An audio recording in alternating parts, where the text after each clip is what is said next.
You ready? Ready for what? Week 7. We got your starts, we got your sits, and we got the Week 7 slate. Let's get it going.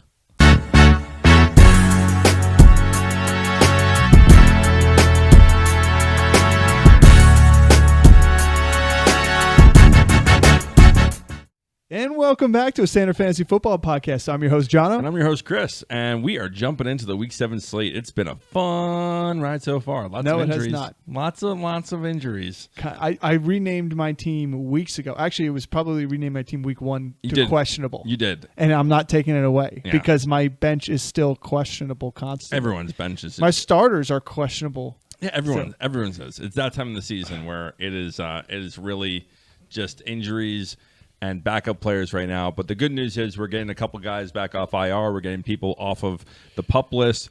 We're getting people returning from injury soon. So it looks like Cooper Kupp, Nick Chubb, Jonathan Brooks, big players, big names that are coming Hawkinson, Neighbors. Yep. You have people that are coming off of these concussions and PUPs and injuries and IRs. And I think it's going to make these teams better, but it just shows the fragility of the NFL and the league and how easily it is for somebody to get hurt and why it's important on a week-to-week basis to not stick with the guys you have and put your feet in the ground and be like, this is the best team. I am not moving. You have to constantly be evolving based on what happens. It's going to look weird, and I know we're going to get into kind of this discussion later on with some of the starts and sits during the games, but your lineups this year, or this week especially, are going to look weird. And not only are we dealing with some buys, but like we have some notable players that for years and years and years have been staples of people's fantasy lineups, top 3 picks. The guys that we are recommending sitting.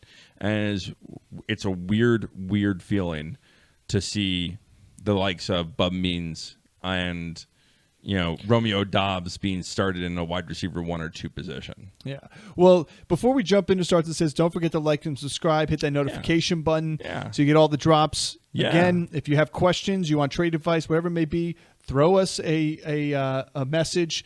Hit us up on Instagram, a direct message, DM us. We will be happy to get answers back. We have plenty of people that do, and for those who do, we appreciate your support to the channel and your support on and trusting us and our advice, because hopefully we've taken you guys to championships or close to it. So yeah, and even if you disagree, tell us why. This is open community. Open community. Where we're open to looking at things from a different perspective on it. That we're taking a lot of experience over the years that we've had from success in our fantasy leagues. Obviously, both of us grew up playing football.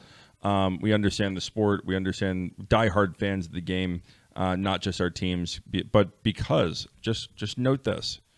The best people in fantasy football root for the crap teams. It's true. Because we have so much effort to put elsewhere because it's really, really hard to be a Jets fan for the last 20 years, Well, I can't complain about the Giants. I had 2 championships. Yeah, it goes. But anyway, but before we jump into starts and sits, I do want to say, Chris, you did the episode solo for the waiver show. It was after the Davante Adams news when you recorded it, but before the Amari Cooper news when you recorded it. So let's take a second to just dialogue here and talk real quick. What are your thoughts as a Jets fan on this for Davante Adams in short? Like, what do you see and what do you foresee in terms of fantasy value? All right, so from a fantasy perspective, I like it better than from when he was in Vegas. They just weren't using him there. And the times they were, it was inaccurate balls. They were getting him hurt. They're throwing him into traffic. Like, he's playing with bad quarterback play there. He's an elite receiver that's been stuck with bad quarterback play. So going just on that alone, face value on it, he's going to be a better fantasy option in New York. On top of that, you have a legit number 1 on the other side of you. You have a Hall of Fame quarterback. You have a guy that in the backfield that can run the ball. This is a better offense that he's stepping into. Where I really think this helps him is in the red zone. I think it helps the Jets out. The Jets right now are the 18th worst or 18th, right in the middle of the pack in terms of red zone offense. Obviously, the game on Monday night, the red zone offense was atrocious. So were the Bills, too. I mean, that's why the game was 23-20. Yeah, but this really helps them out because the time that Rodgers and Adams played together in Green Bay, they were the number 1 red zone duo in the NFL. Yeah. And so just on that alone, the rapport that they have, it's a big step up for him from a fantasy perspective than being in Vegas. Yeah, I mean, the one concern I have, I think I completely agree with what you're saying, but I also think at the other end of it all is the Jets aren't a top offense. And it's not like the Jets had poor receiver play. Like they've had a couple offbeat plays with Mike Williams trying to get used to this offense. Allen Lazard has been a godsend for them. Tyler Conklin's been great. Garrett Wilson's been fantastic. He's the most targeted guy out there. At the end of the day, I don't know if there's going to be enough to feed both mouths there. Like, I think I almost feel it like it's going to be like one of those. So I disagree with you there, because the way I said this when the trade happened, the role that Allen Lazard has played this year in the Jets offense, which has been a great role from a fantasy perspective, but also from moving the chains, getting the third downs, being the red zone target. Well, now all those targets vacate for Davante Adams. So you're going to have Davante Adams essentially step into the Allen Lazard role in this offense, and Garrett Wilson's still going to do his thing on the other side. That's the way I kind of envision this happening, and where he helps out. That's the peak of what you want to see happen. Like, that's what can happen. The peak is what he's done in the past, which is 1,800 yards and that's 18 not happening touchdowns. That's not happening. A short season, but no, that's not happening. I just want to put my fear out there of like there may not be on a week-to-week basis enough for both of them to feast. Like, something's gonna be. It's not like it's the Jordan Addison, Justin Jefferson ship there, where both of them can score touchdowns. Addison can score 2 in there. That I think you're gonna have weeks like that for sure. But the difference in that team versus the Jets is the Jets have a legitimate running game, where in the past 2 years for the Vikings, they have not been a run-first, a primary run offense. Like, some good games with Aaron Jones this year, but last year they had a poor offensive run game, and it was all through the air raid, and they were one of the highest volume passing offenses, and they still are this year too as well. So that's the only thing is, can Aaron Rodgers still do it? I still think it can sustain. Again, you might not have like the blow-up games on either side, but 80 and a touchdown I think is possible for either one of these on any given week. Yeah. And so you have to like that from a fan. But you need that touchdown. Yeah, but I think you can also have the blow-up weeks from Adams, because imagine – so this is the struggle, and you said it. The Jets have a fairly they have a good run offense. They have rushing offense. They have a mediocre offense this year, in comparison. But a lot of the drives are cut short by bad drops on third downs, especially from Mike Williams. Sacks that they've gotten after him. And just bad routes, like the option routes. He's not on the same page with Garrett Wilson. It's very clear that this season they are not on the same page with the option routes. Yeah. But you look at Allen Lazard, and they're like they are in the same wavelength. Yeah. Now you add Davante Adams to that, and the skill that he has over Lazard. I think this is a great fit for Adams, and I think it does hurt Garrett Wilson's overall potential. Well, yeah, he's not going to be the most targeted guy in the NFL anymore. But I think this opens it up. He's not. It moves him to the 1B in the contention of a wide receiver 1/2, probably more a 2 on a week-to-week basis. If you like that, you're starting Higgins and Chase every week. Correct. This is the same scenario. But you look at what happens with Chase and Higgins. Is like Higgins has 2 touchdowns in a game, Chase has 1 and a bunch of yardage, and then the next game Higgins has 70 yards, Chase has 70 yards. Yeah, but it's that upside that you want to play him for. Agreed. On the other side, and moving off of Adams, and the other big move was Amari Cooper. And what does this do for him and the rest of the pass catchers there? Well, this is great news for Amari Cooper owners. Well, what other pass catchers? Well, Dalton Kincaid. That's the problem, is that they really don't have the elite guy on the outside. I think that this is really going to open things up. It makes it a really jumble for the number 2, because is it going to be Shakir? Is it going to be Hollins? Is it going to be Coleman? Here's my opinion. I think it's going to be Coleman, and I think this helps Coleman. I think it helps Coleman on the other side. I think it helps Coleman on the other side, not having top coverage, and I just don't. I will say this though. I don't love this for Cooper either. This team is under new offensive coordinator during the season last year when they changed it over. Their passing volume went down. Their downfield passing volume went real down too as well, which is why we saw Diggs' volume and his output go down. Their running went up and their rushing. And what have they been this year? They've been a rushing offense, and that's been their identity. It's worked too as well. Even without Cook this past week, it's worked. There's been one game that Cook had against the Ravens where they had to pass because the Ravens' defense is pretty good. But that's my concern, is this is not a massive team that has had success under new offensive coordinator with a downfield threat like Amari Cooper. It wasn't like the Browns where you had Nick Chubb and then play action, boom, he's open, he's gone, because you just don't see that. And honestly, like, are we looking at Gabe Davis numbers? Where he's going to have these blow up weeks and then he's going to fade away in a couple of weeks too as well. Like that's the one thing. This is the Josh Allen show. I mean, it is, but this is a much better scenario than the 170 yards passing a game that the Browns offense has done. Yes. So they've been statistically one of the worst offenses this year in the last 20 years. And so do you really love? No, it's better. There. It's better for Cooper. I think people are expecting this to be like there's a lot vintage worse. Cooper. Well, I think that there's 20 plus worse teams for him to have gone to. Oh yeah, he's in a team that's going to score points and be competitive in every game, and they're going to use him because they don't have anybody else. There's a reason they went to him right away. Right. And made great value. I mean, because he was going to go somewhere else. Yeah. Like he wasn't staying. So I like it there. If you were a Cooper owner and you held, that's great. If you're a Cooper owner, if I was a Cooper owner, I would try and see the most I could possibly get out of him. What can I get something out of him in a need on my team? Well, I told you I have a best ball team right now that's in first place, and Amari Cooper and Devontae Adams are both on that team. Yeah, you gotta hope sky's the limit now. And they haven't even been playing on that. They haven't even been in the starting roster on that best ball team. Yeah. So, well, let's jump into starts and sits. Let's do it. Starting up, we got the Thursday night matchup, Broncos at Saints, or maybe you could say it's the Broncos at the Aints because they ain't got anybody to start for them. You're starting Kamara. I mean, he's going to be this entire offense. You don't see us sitting Desmond Ridder because Patrick Surtain is not playing for the Broncos. I thought Desmond Spencer Rattler. I always say Desmond Ridder. Spencer Rattler. Spencer Rattler to me actually looked pretty good. He had one of the better rookie first games out there. He was control of the offense. He used his legs when he needed to. He made the passes he needed to. They had a couple drives stunted short, rightfully so. Rookie getting used to the offense, but I thought he did a pretty damn good job, especially losing Olave right at the beginning of the game. Shaheed being blanket covered like crazy, and them not being able to run the ball that well. By the way, kept it in. Predicted it right. Told you it was a cleanup. So yeah, it was meniscus cleanup. Went up for a cleanup. Shaheed. But Bub Means is going to be the benefactor here, like he was for the remainder of the game after Olave left. So you got to love the number one pass catcher, which is going to be him this game. And Cortland Sutton, you're not sitting. He's been a favorite of Bo Nix. And Juwan Jennings, I think you were saying, I think is a good sleeper, and I put him on here. I think he's a great sneaky stream pick for tight end, especially with all the injuries and the pass catchers. And somebody, I said it preseason, I was a big fan of Troy Franklin. I'm not saying start him. I'm not saying sit him.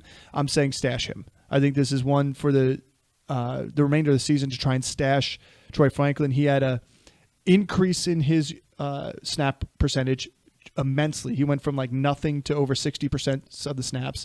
Juwan Johnson. Why Juwan Johnson. That's what we meant. This is me making mistakes, guys. This is our producer. Juwan Johnson. It's our producer here. I'm our image, our producer. I'm our equipment guy. I'm everything. Yeah. And you're the talent. When they told me I had face for radio, I never knew I would be on video. So no, I mean I like Troy Franklin is a guy that you might want to stash. It's so hard for me to look at anyone on the Broncos offense and be like, I want to stash this player. Like the offense is just not good enough. And from we talked about it last week. From a PPR standpoint, I think that these guys are good and valuable because they run this quick passing offense. Yeah. So these guys are having, not a massive yardage, but they're having high reception games. So I do like guys like that. I'm not a huge fan. Franklin had the one big play last week. They actually targeted him again where Nix missed him on a touchdown. But yeah, I mean, I don't know how much I want to stash a guy like this. From this game, it's a pretty depleted game, but the Broncos defense has been good. They're without Patrick Surtain in this game. He's been ruled out. So from a passing perspective, I do think that Spencer Rattler could get a pretty decent game off. He's still not in that QB1. There's other top streaming 12 quarterback. No, there's other streamable options for you. But I do think that Bub Means is going to be a significant play this week. You're going to probably see it on a lot of the daily leagues. He's going to be one of the highest owned people because he's going to be so cheap. And the volume's there. The volume has to be there. But yeah, Kamara should have a pretty big day in this game. Outside of that, I don't know what other pass catcher is really going to be significant. I know there's some other guys that they're going to bring in. There's other people that they're going to have play in this, but I don't know how much Rattler is going to throw for. He's not going to throw for 300 in this game. No, I think his line right now that I saw earlier is like 180 something. Okay, that's lower. Which was what it was game one for him against Tampa, which was a worse. I think 225 is a reasonable explanation. And a touchdown. And I think it depends if Kamara breaks one of those screen passes like he can do for 60-yard touchdown stuff. That goes to the sky at that point. How many targets did he have? He's going to have more this game. He's going to have way more. Javonte Williams is a sit for us. The moment he looked like he was going to be something promising, he goes and fumbles again, and he's just not getting the job done. He does not look that good out there. They can't run the ball. His offensive line can't run block. This is a passing offense where the Broncos are. It's plain and simple. It's a Sean Payton offense too, so it's quick, like you said, which makes me like McLaughlin a little bit more here. But believe it or not, the Saints are usually a good defense. They have been very bad against the pass this whole season, which gives a kind of a boost to Bo Nix in this offense. I still would start the Saints over against the Broncos this week, but that's going to be interesting there. It's going to be an ugly Thursday night matchup. That's just my opinion. Yeah.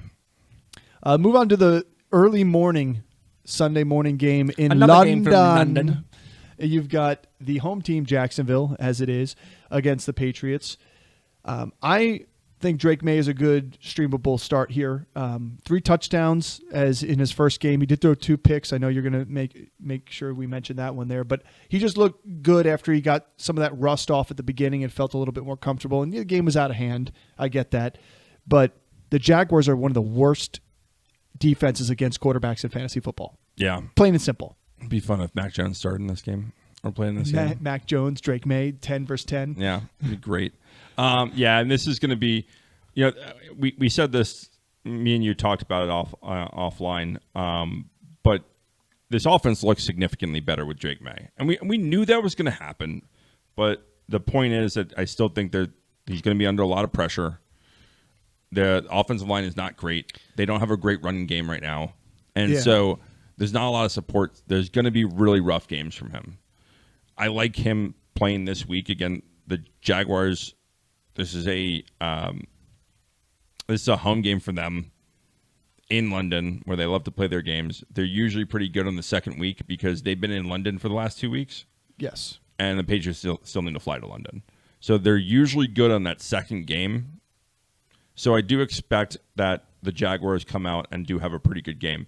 If that's the case, Drake May is going to have to come back in this game and get this offense rolling. So I like him, but what I like what he does better is gives value to some of these pass catchers and some of these other offensive weapons. I think rest of season, Hunter Henry can be considered a top 10 tight end for rest of season. Definitely top 12. He definitely is a tight end that needs to be owned and not on waivers or dropped because he's going to have value on a week-to-week basis. We always say this, rookie quarterback's best friend is your tight end, your running back out the backfield. Yeah, and we talked about it in the waiver episode that didn't actually air because someone forgot to turn my mic on. Mistakes again. Producer mistakes. Sorry, guys. It's okay.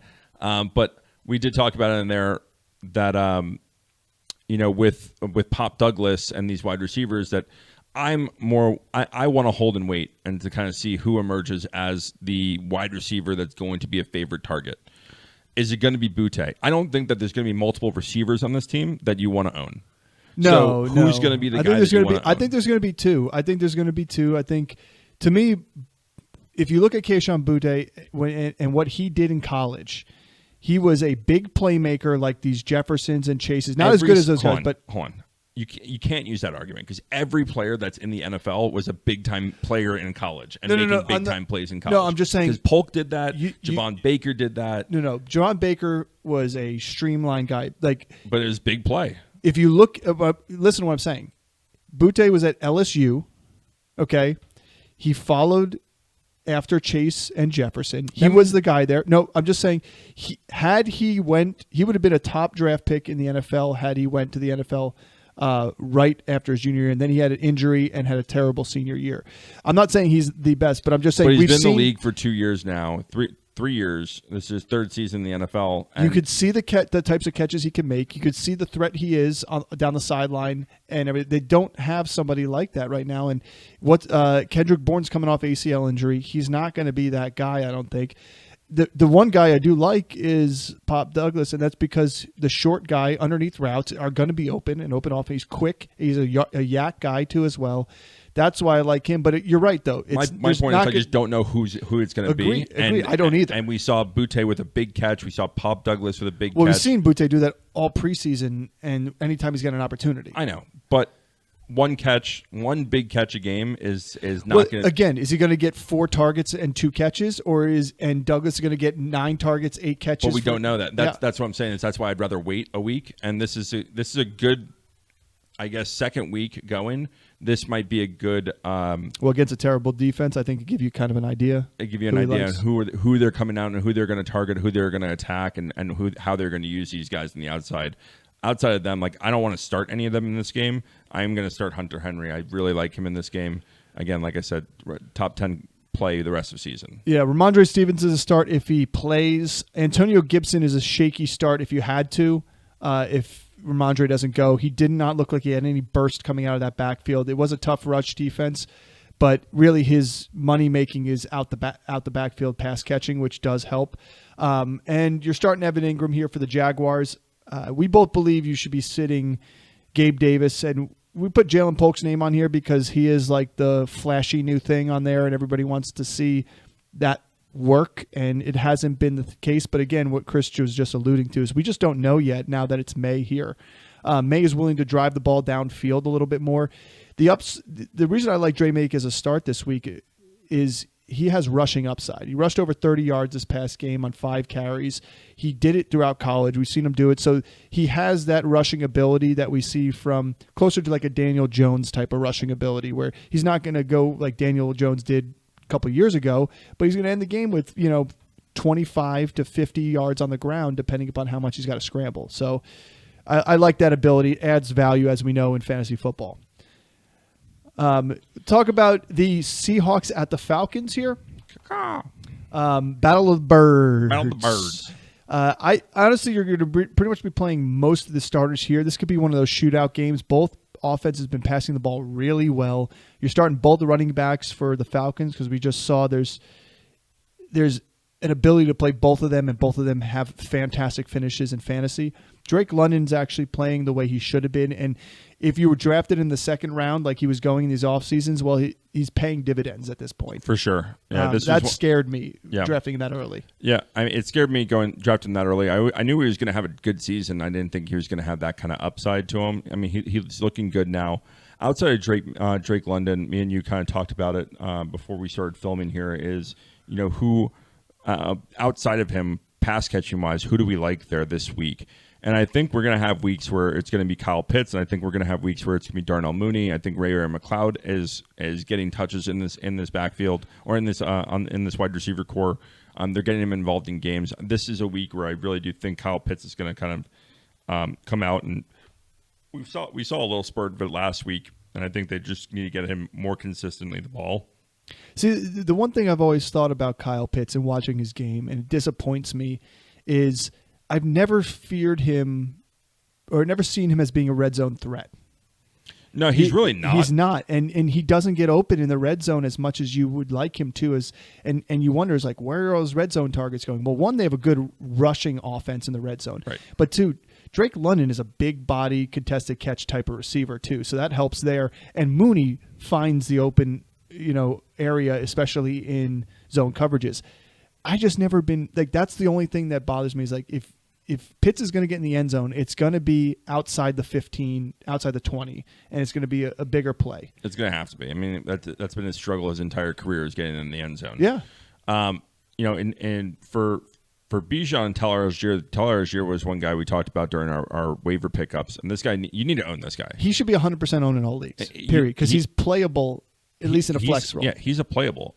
And again, on most of my best ball teams, he's a starter on them every week. I think I have 8 best ball teams, and he's on 6 of them. Yeah, like he's an absolute steal for where you drafted him, and he's returning the dividend on it. Like Last week he had a 20-point game, rushes for 100 yards. If he should have outscored in fantasy Bijan if it wasn't for Bijan punching in the touchdown, stealing a touchdown from him. Yeah.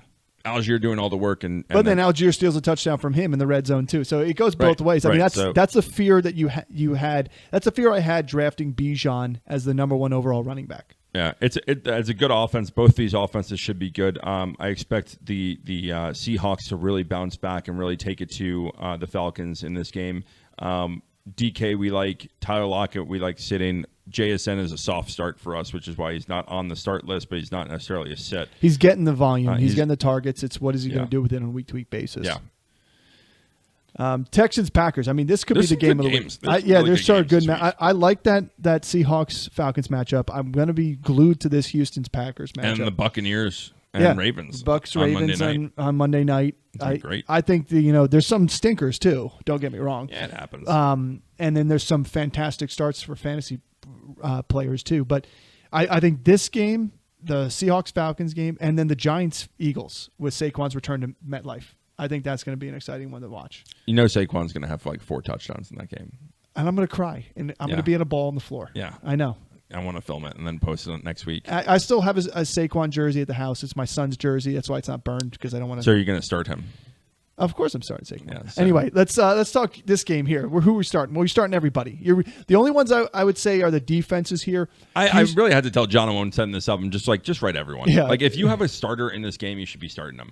So and what we mean by that is like, it's not every Green Bay pass catcher. So like Bo Melton, I don't think is a good start this week. But with Jaden Reed and Christian Watson, Jaden Reed and Dontavian Wicks out, both being out for this game, then Tucker Kraft, big boost. Christian Watson, big Romeo boost. Romeo Dobbs, big boost. Yeah. Watson just came up as questionable while we're filming this, so it looks like he should be good. I think he'll be fine. But Dobbs to me is the guy to own here. He's still anyway on this team the one who runs the most routes. We saw the 2 touchdown squeaky wheel game last week.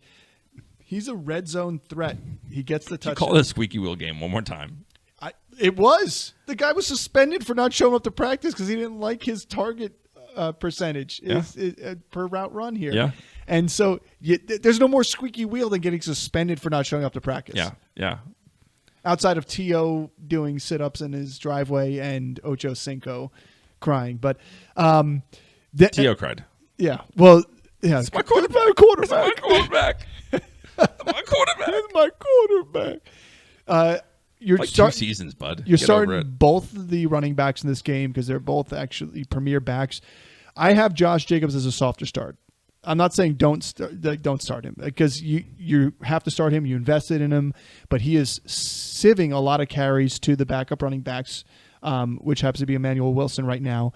And he's just not scoring touchdowns because they're passing for touchdowns. They're scoring outside the 20s and outside the 15 more often. And Josh Jacobs is good. He's a volume player. If he's not these big chunk burst runs that he's used to do, and he's not breaking tackles like he did 3 seasons ago either. So it concerns me a little bit. He's, to me, is a sell candidate right now. Like if you can get something for him right now and package him for a deal and upgrade at your running back spot, if you got the opportunity, I would be doing that. Yeah, I mean, I don't. Unless you're really giving up a lot, who are you going to get that's better than him? You're not going to trade for Henry. You're not going to trade for Kamara. You can trade it and go get his opponent, Joe Mixon. You could. You package him and a receiver and get Joe Mixon. I think that's you're giving up too much if you're giving it to 2 players to give up Mixon. And it doesn't have to be a lot. I don't think they're an even trade though either. Yeah, I don't think they're an even trade, but like I'm talking about what happens if you have. I still like Josh Jacobs. Josh Jacobs, Darnell Mooney. This is an offense. This is an offense that they are going to run the football a lot, and they might be scoring. There might be weeks where they score all their touchdowns are passing, but they're going to have weeks where they're going to run in touchdowns, and they're going to run it a lot. We've seen Aaron Jones do it last year. We saw Dylan did it last year. This isn't just a one touchdown. Yeah, I know he struggled early in the season. I think he's going to they're going to right the ship with him. And again, especially in this game where you're not going to expect both these teams to just like swing haymakers at each other. Like I expect this game to be higher scoring. Don't get me wrong, but both these defenses are pretty good too. Yeah, no, So that's what I'm saying. It's a good rush defense. Are we going to slow this game down? How does the game script look? If the Packers get a 2-score lead or even a 1-score lead early on with a touchdown lead, I can see them riding Jacobs to slow this game down. Yeah, I mean they could for sure. I just think you look at it, in terms of it, they're giving Emmanuel Wilson on average probably 7 carries a game since week 3. Sure, and he has been also getting a target to 2 targets a game on top of that. And Jacobs is 2/3 of the workload there, pretty much. That's still a significant workload. You're still starting him. It is, but against a top 10 defense against the rush, I'm still starting him. So I'm not saying sit him. I'm saying it's a soft start. If there's going to be points on the board, if there's going to be massive points on the board, which we are you starting him over Chuba Hubbard? Because I'm starting Chuba Hubbard over him. Yeah, I mean, I'm gonna start Chuba Hubbard over him, probably because it's the last week that he's gonna be a full blown starter. They're also playing Washington, who has a much softer defense against the run. Yeah. So yeah, I'm gonna start Chuba Hubbard. Would you start Brian Robinson Jr. if healthy over him? You didn't draft him over him. No. Against a cakewalk against the Panthers? No. Okay. Moving on. Let's pick it up with the Titans-Bills. This is one of the ugly games we were talking about. This is going to be an ugly This game. is pretty much play your Bills and sit your Titans, except for Tony Pollard. Tony Pollard is, like we said many times over, he's looking like Tony Pollard from 2 years ago. What you expected him to be when he was a solo artist in the Cowboys last year, but coming off that ankle injury, it affected him. Yeah, I mean, Tony Pollard's the only guy that I would start this week. I think the pass catchers here are going to really struggle. I think Levis is going to struggle, and this defense is going to get after him. This defense can pressure. We saw Monday night against what they did to the Jets. From a Bills perspective, it's in Buffalo. It's in Buffalo too, which you get the Bills Mafia out there. This is going to be exciting for the Bills with Amari Cooper coming into town and him playing. So I think Cooper is going to be a start for me this week. You're going to fire him up in lineups. I think he's going to have a breakout game. They're going to show off their shiny new toy and show their fans what they have in it. Oh, yeah. I think it's one of these moves where your team is already good. You got better, and you're going to use him to get better. And you're right. They're going to run the football more, but that's why you still like James Cook. That's why you still like Josh Allen. And if James Cook doesn't go in this game, throw up some Ray McLeod. Oh my God, Ray Davis. Take a breath. Throw up stroke. Yeah, it might be. You're not drooping. No, not drooping. Ray Davis is a great start this week. If James Cook doesn't go, I think he showed off what he can do last week, both in the receiving game and the run game. So I do like him as a start if James Cook doesn't go. Kincaid's the other guy that I would start. Me and you kind of talked about this, kind of what's going to happen at the wide receiver 2 position on the Bills. And who's going to step up? Is it going to be more Shakir? Is it going to be Keon Coleman? Is it going to be Curtis Samuel? They've gotten a lot of people involved. Matt Collins. They just can't figure out the Curtis Samuel game. I've watched so many times them try and get involved. It's just not happening. Yeah. Because he's a gadget guy. We know that. He's not a downfield threat. And they're trying to get these short things, get him the ball in his hands. He's doing some running. It's just not working out. And I think that's part of this move they made here. Well, it's also like, do you need to be schemy like that when you're chunking off 7 yards a carry? That's what I'm saying. Do you need to? You don't. You don't. So here's the one thing I will say: they're so effective in running the football that they don't need to get him involved in like these Debo Samuel-esque role. Everybody wants their own Debo. Stop making fetch. Stop trying to make fetch happen. The one thing I will say about Ray Davis is, if James Cook doesn't go, expectations need to be a little bit tempered. It is a good offense. He's a different runner than James Cook. It worked against the Jets, that power running style he had. This is a top 5 rushing defense right now. A slash style runner like James Cook can get away with doing a lot more. We've seen it with Kamara type runners, James Cook type runners. They're shiftier. They squeeze through the line. They're pass catchers. Ray Davis did have that big 45-yard reception on a broken play, which I thought was a fantastic catch. So that's some promise. I don't see it being the same success you had against the Jets this past week, which was just a plunge type running, hard-nosed running. And I don't think the Jets were expecting it either. Yeah, I mean, he's He's small, and when you have power runners that are small like that can get lost behind a big offensive line, it's hard to stop them. I think he's going to take advantage of this defense. Yeah, you're right. This defense has been pretty good, but they're going to get punched in the mouth all game long. This offense isn't good enough to stay in the game. Don't forget, we have L'Jarius Sneed's on the other side of the ball here too. Like, this defense has players. I mean, it's the only reason why this team, the Titans, are somewhat in ball games. It's because of the defense. It's because of their defense. Yeah. And if they shut down the run, we've seen Josh Allen not be that effective through the air yet. And now you got Cooper, which is great. But if Sneed can shut people down like he did when he was in Kansas City, I think it could be an interesting game. This could be a trap game for Buffalo, but I don't think it's going to be. I think the Bills are going to win this one whole-handedly. But this is not my trap game. The next one is next one you said is your trap game, and I don't think it's going to be. This is my trap game. Bengals at Browns, Battle of Ohio.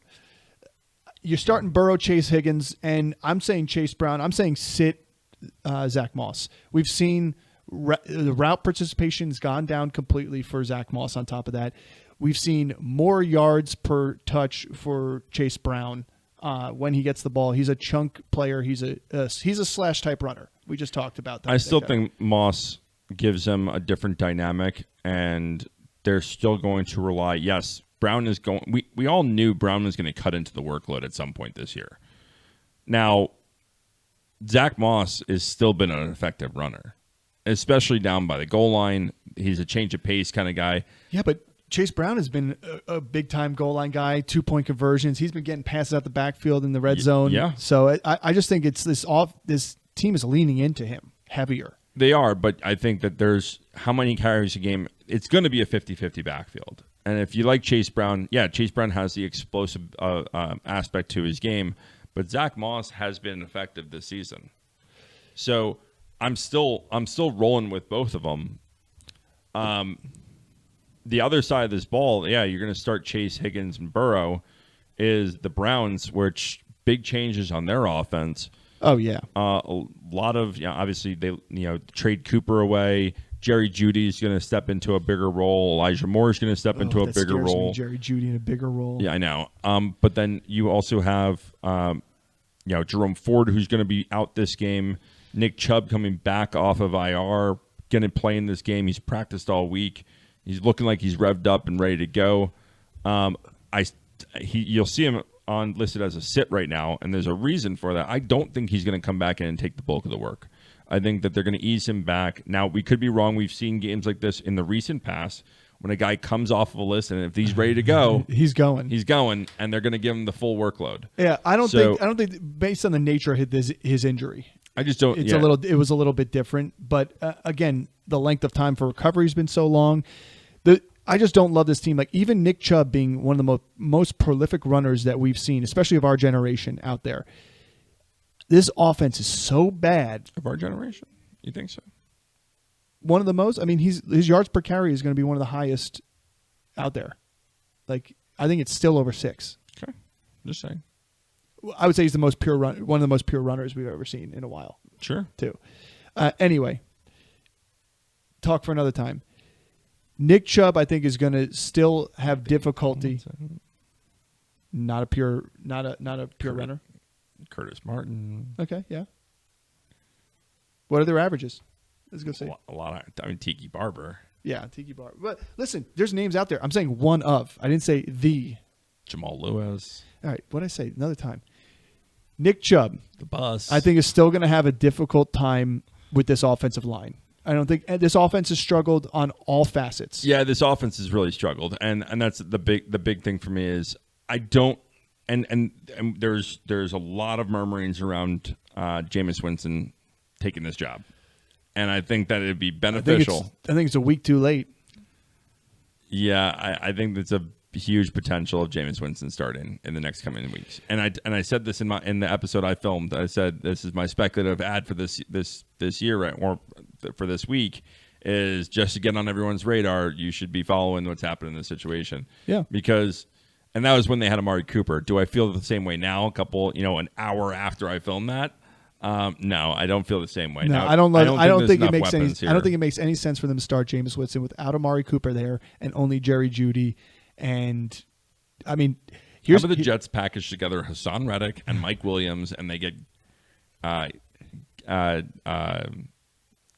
Garrett. Miles Garrett from the Cleveland Browns. Here's one that I do want to throw out there. And Joe Douglas, get it done. We haven't talked Woody, about get it done. Make some calls. Throw in a couple picks. It's a great move. Two things. One, Njoku, I think sky's the limit for him. He's going to be a check down artist. He's going to be schemed in. He's going to be the number one pass catcher. Someone's got to be. But I will say, Tillman is an interesting stash ad early now before something happens, because we're talking about one of the top receivers in college coming out.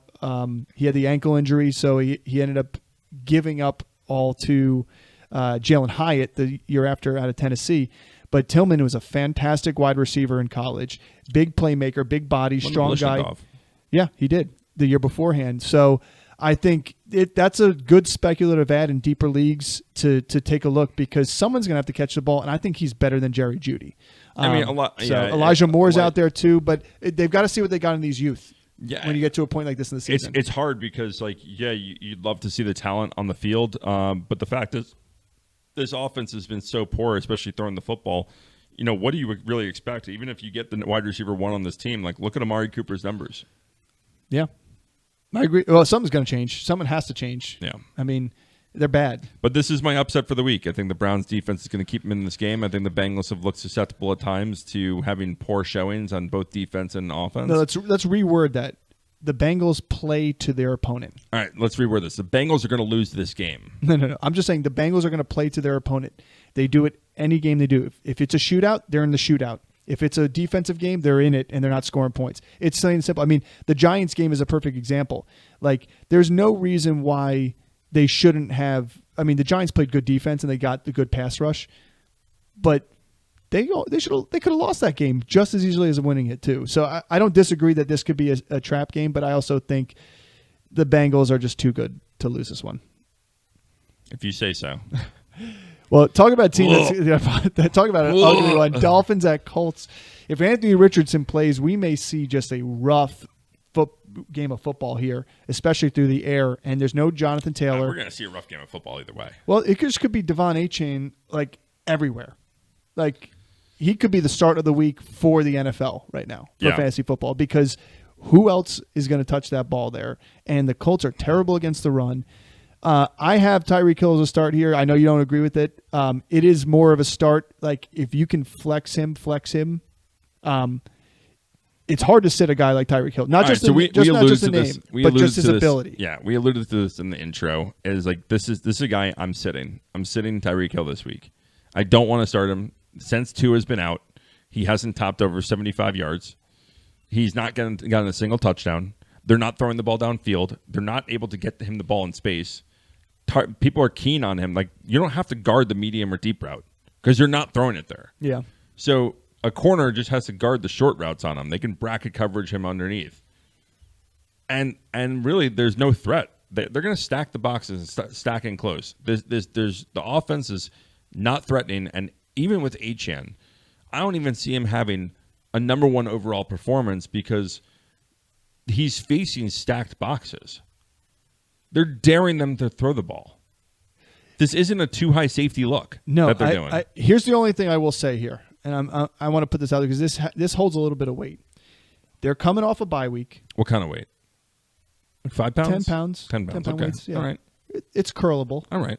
I mean, it may not build your muscle, but it keeps you toned. Maintenance. We're in the maintenance phase. I will say that the Dolphins being on the bye week, they've had 2 weeks to prep for this game and change their offense because whatever they've had has not been working. So I think Mike McDaniel is a good enough coach to find the talent in his players. That was the complete opposite of what I was going to say. I think Mike McDaniel is one of the worst coaches in the NFL. I think he got that job and got that opportunity because he was on the Shanahan system. He got this opportunity and came in and really shocked the league because of the players that they had around him. But we've seen when push comes to shove, in tough games, he doesn't know how to play call.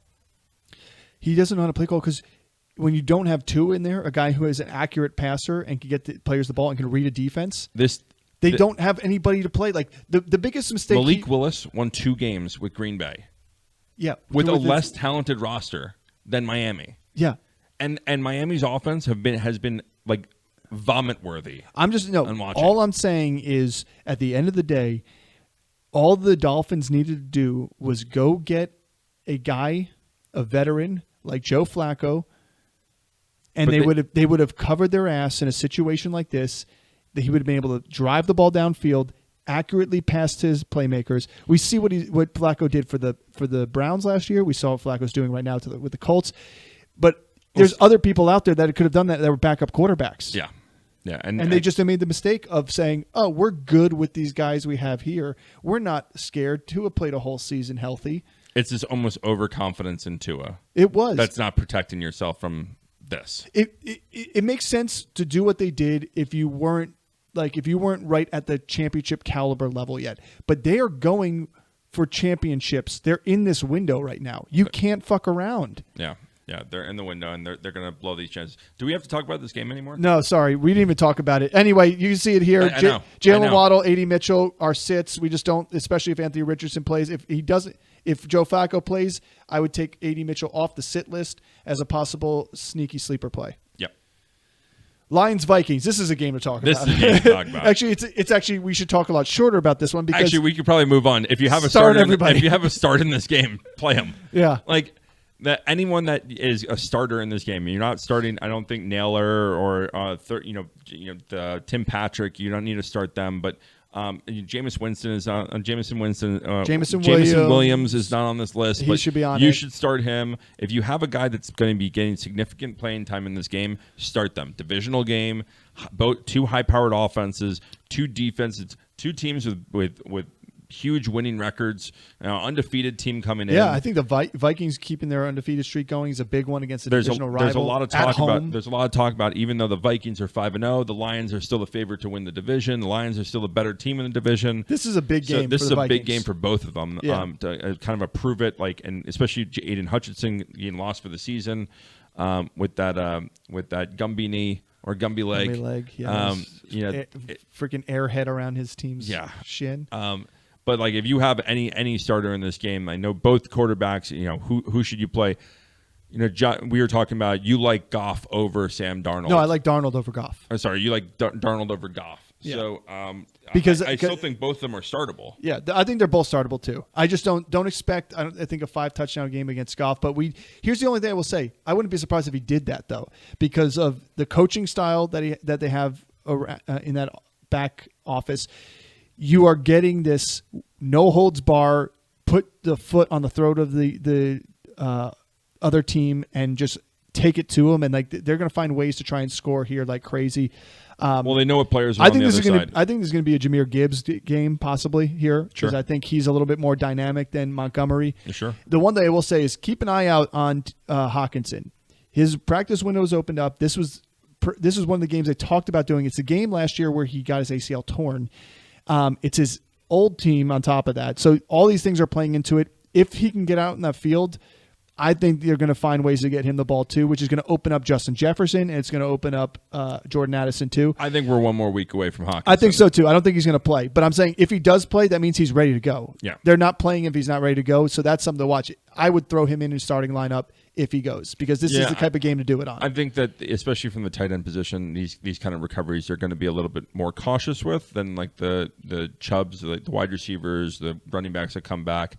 They have serviceable play coming from. He might be on only pass catching downs, which is fine. Fine. But again, I think that's where he adds value to this team in a game where this could be a shootout. Yeah. All right, moving on to the next game with you're going to be glued to this with Giants Eagles. Sitting the tight ends, huh? Well, listen, we haven't seen any big stuff from Theo Johnson yet. He's had a couple of flashes here and there. You don't want Calcaterra? No, I don't, because I think the linebackers for the Giants and the nickel corners have played very good defense. I mean, we saw them shut down the Bengals' safety relief valve for Burrow, which was their tight ends, was shut down completely. We've seen them play good plays against the tight ends here, and I think Calcaterra is good because he's been getting open. And, maybe he catches a pass here or there to get himself open, but I'm not too sure and confident that's going to happen. I see what happened last week is you saw a big play from Higgins because they were bracketing Jamar Chase heavily. I think A.J. Brown's probably going to be bracketed heavily. I think you're going to see Devonta Smith get targeted heavily in this game too as well. But we know what the Eagles are going to try and do. And Smith has had some big games against the Giants in the past. Yeah. So, yeah, I would agree with you. I still think Calcaterra is worth a start. Especially if you're out there and you don't have, you have. Well, you have Cole Kmet and Ferguson sitting. I guess if you have one of those guys and you're looking for a guy to throw in there, like I think he's a decent option. Still go and pick Hunter Henry up. That's what I'd rather have Henry go. Yeah, I think just the target. Don't listen to me. I mean, let's be honest here. This game is the homecoming game for Saquon Barkley against his former team. 5 touchdowns. He begrudgingly left. He's going to have 5 touchdowns. He's in MetLife. He's going to get booed. And then he's going to left and right. And he's going to – please don't say that. Don't you wish that upon any players, especially my lineup. But don't wish that upon Achilles. Players. No, that's worse. It's harder to come back from. He's already torn an ACL. The turf monster at MetLife. It's a new turf.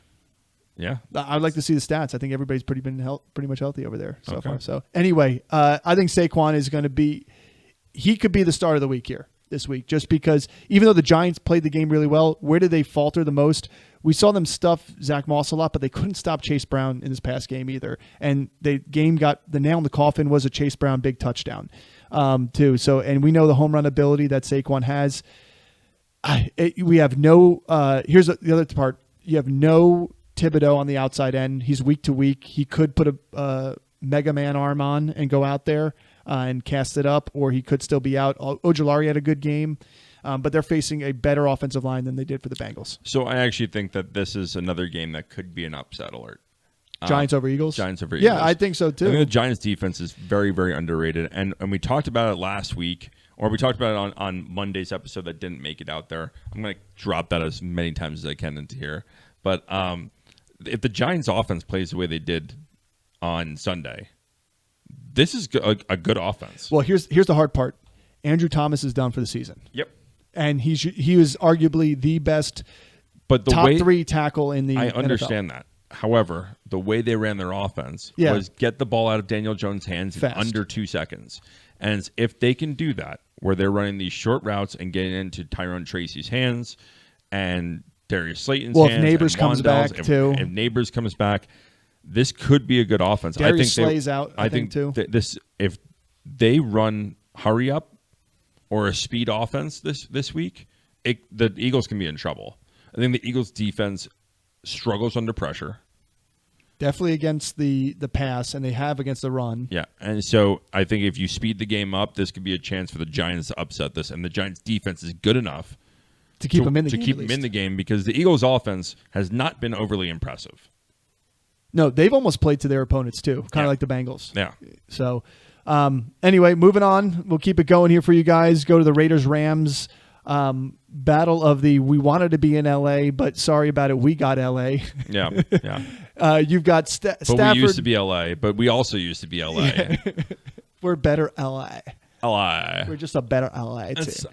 People from L.A. Well, we're gonna say Matt Stafford as a start option here. The Raiders are just so bad on offense. This defense is going to be on the field constantly. Kyron Williams is a start here. Colby Parkinson I have as a actually sneaky tight end streamer option too. He had a ton of targets before the bye week. We still have a chance for Cooper Kupp to come here, which may even open him up a little bit more. I think Tutu's a guy on here that you could start. Cooper Kupp is the big news that it just came out while we were filming this, that he is he's participant at practice this week, and he could be looking for Sunday's game to come back off of an injury. And if that happens again, it's a hamstring, so I don't expect him to go out there and run every single route. Ankle. Or it's high ankle sprain. So they're not going to rush him back off. No, that. I honestly think in a game against the Raiders like this, it doesn't make sense. It's going to be a Kyron show.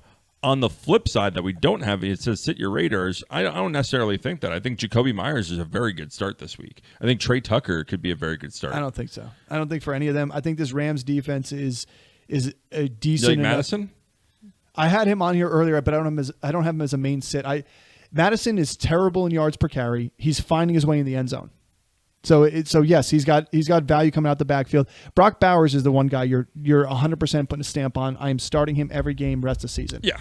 I mean, you have to start Brock Bowers rest of the season. But I think that there's other guys in here. I think that Jacoby Myers. There's viable options, but I can name on every single other team somebody I'd rather start over those guys. That's why I don't have anybody as a start.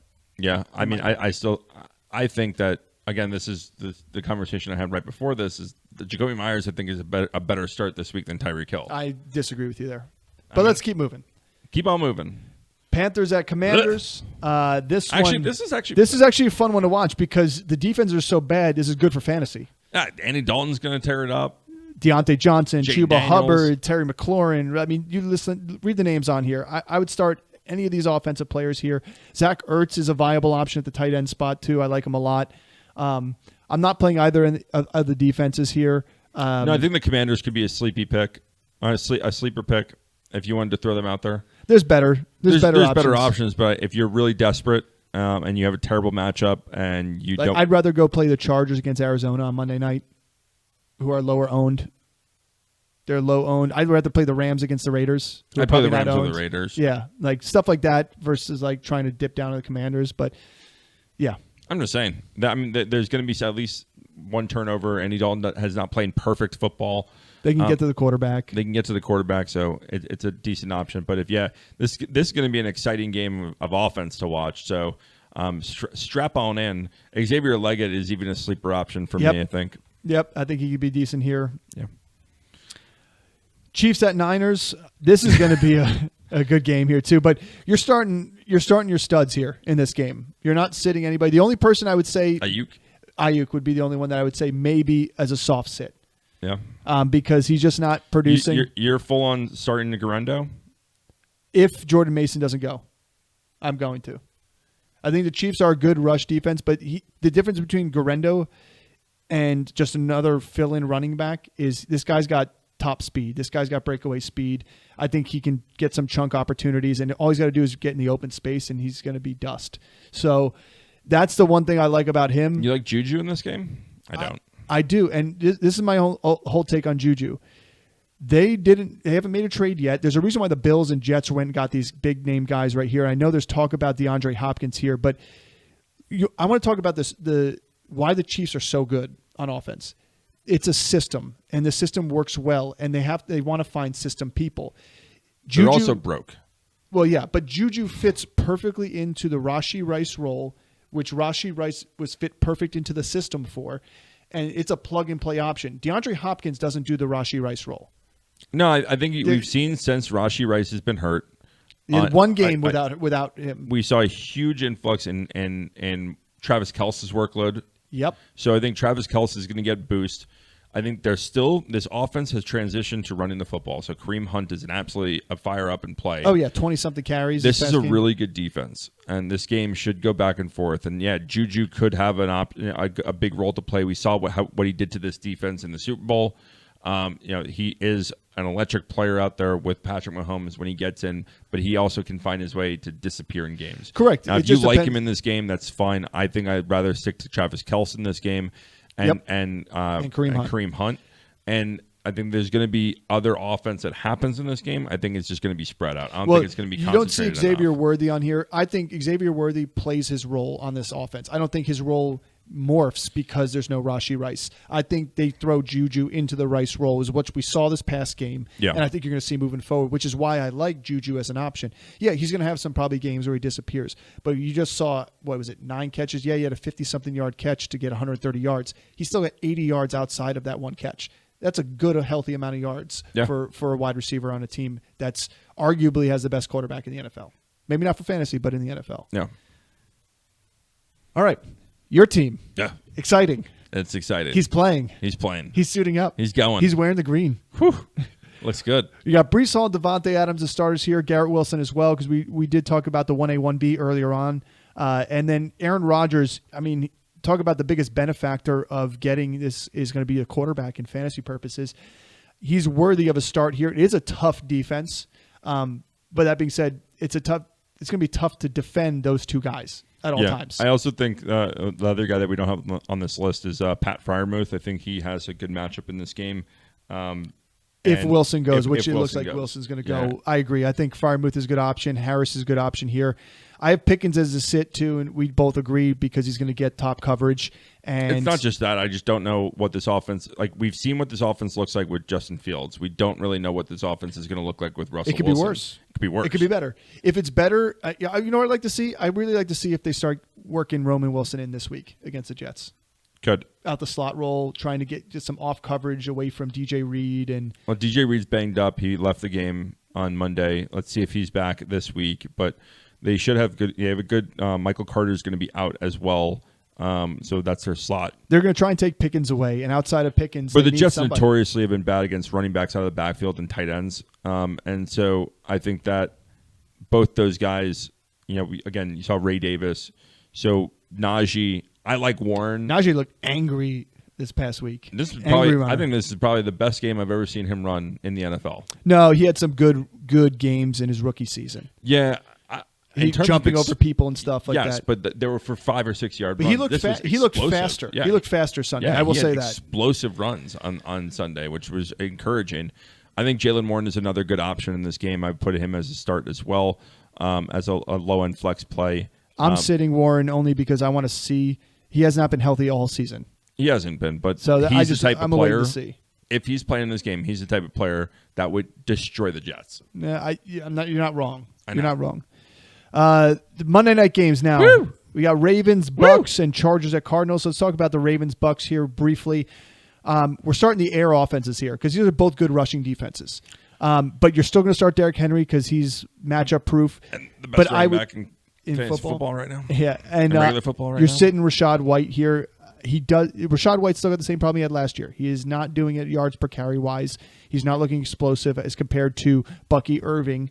Bucky Irving's a start for us here because of his opportunities out the backfield. Baker Mayfield, Godwin, Evans, those guys are starts. I even say Cade Otton is a sneaky. He got his first touchdown this past week. He is a sneaky streamer option here too as well because I think this team's going to have to pass the ball a lot. And it could be one of these games that we saw the Bengals and Ravens do is just play catch up just like they did against the Saints. Charlie Kolar for anytime touchdown in this game. Tight end 3. Yeah. I don't love Isaiah Likely and I don't love Mark Andrews in this game. I just don't know the fact that Kolar's out there getting receptions and options. It's murky. It's murky. So if you spent the fab like you did on it, that sucks. If you drafted high value in Mark Andrews, it sucks. There's going to be games for those guys. They're going to have a game. But when? Yeah. Yeah. All right, let's move on to the final game here because this one is a little bit of a trickier one. But that being said, Arizona Cardinals are terrible right now. Terrible. So you're starting Dobbins. The guy's been fantastic from the start of the season, and he's continued to do so. Michael Wilson and Zay Jones. Zay Jones is coming back off his suspension. He should add value at the perfect time because most likely not going to have their star wide receiver, Marvin Harrison. Trey McBride is going to be probably their leader in receptions. That's what he is. And then James Conner, he has no injury designation. I know there was a little bit of talk about an ankle injury at the end of the game. He got it taped up. Doesn't seem to be anything that's going to bother him. He's tough as nails anyway. The one thing I will say is Justin Herbert, Quentin Johnston are still not moving the needle enough for them to be startable every week in fantasy football. I'm glad I changed your mind. I know I put it on there for you. I would still be interested to start him this week in a very deep league, but there's other people. You made me realize there are other people I'd rather start over him. Yeah. When you started naming names a little bit more. But the one name you don't see on here is Kyler Murray. He's not in a start, he's not in a sit. He's on my sit list because I think there's other people with more beneficial matchups than he has. And he has not been playing quarterback very well, and now he doesn't have his top weapon another game. I just think on the simple fact that his defense is not bad. We have 3 explosive games this week. High volume, high scoring games. The Lions and the Vikings, the Texans, the Packers, and then the Buccaneers and the Ravens. So that's 6 quarterbacks right there that I'm starting over Justin Herbert. Yeah. In just 3 games. Yeah, no, I agree with you. I'm talking about Kyler Murray now. I'm off Justin Herbert. Yeah, so either one of these but Kyler Murray, either one of these quarterbacks. Chargers are top 4 defense against quarterbacks this season so far. Now, granted, they played Bo Nix. I think they played the Raiders too as well already. They played some bad Jets. Quarterback play. Oh, they haven't played the Jets yet. No, they have played some bad quarterback play, but I'm telling you, Kyler hasn't been playing good quarterback play. You take that 50-yard run away from him the other game, he hasn't been running that much anymore since the first week, and that 50-yard run was for a touchdown. Outside of that, he's chucking up prayer balls to people, not even looking, and hoping that Harrison comes down with it. It's not the Kyler that we expected coming into the preseason with. Yeah, and there's been a lot of growing pains on this, and we saw the last game. They really struggled to run the football effectively. It always looks like when they run the football correct, and when they're efficient in running the football, Connor Murray's gets in a better rhythm of the games. When they struggle to run the football and it comes all into his shoulders, I think he panics a little bit too much out there. Yeah, and he has been looking to throw the ball downfield more, which is a good thing. Which is a good thing, and he's not been tucking and running. He's taken some. The last 2 games, he's taken some big hits. Yeah, the offensive line hasn't been as good typical of him. Hasn't been as good. Yeah, he's taken a lot of big hits. Yeah. Instead of going to the ground, he's been sticking in a little bit further. So I want to clarify just these 2 wide receivers really quick before we finish up. Is like the Zay Jones, Michael Wilson. If Zay Jones also came off suspension a week ago. He didn't play last week because of a nagging injury that he was dealing with. He should be good to go this week. If he is not good to go, I really like Michael Wilson. If Zay Jones does play, and it's him and Michael Wilson, I like Zay Jones a hair better, and it might even put it into a category where I'm not going to start Michael Wilson. I'm going to start Zay Jones. I don't think there's enough room for both of them to have a big game in here. Well, and Trey McBride. Because Trey McBride is involved too, and James Conner out the backfield. So I just wanted to clarify my stance on that. Yeah. All right, well, that's the end of our start sits. Thanks for sticking through us for the hour-long episode. We got a little bit longer because we did still talk about, obviously, the big trade news earlier on in the episode. But don't forget, long-winded. Don't forget to like and subscribe. Hit the notification button so you get all the news drops and everything we want to send your way and advice. And please reach out if you have any questions, comments, trade options. We'll send you our best results and our best answers to what you have coming our way. And as always, thanks for tuning in, and we'll see you next time.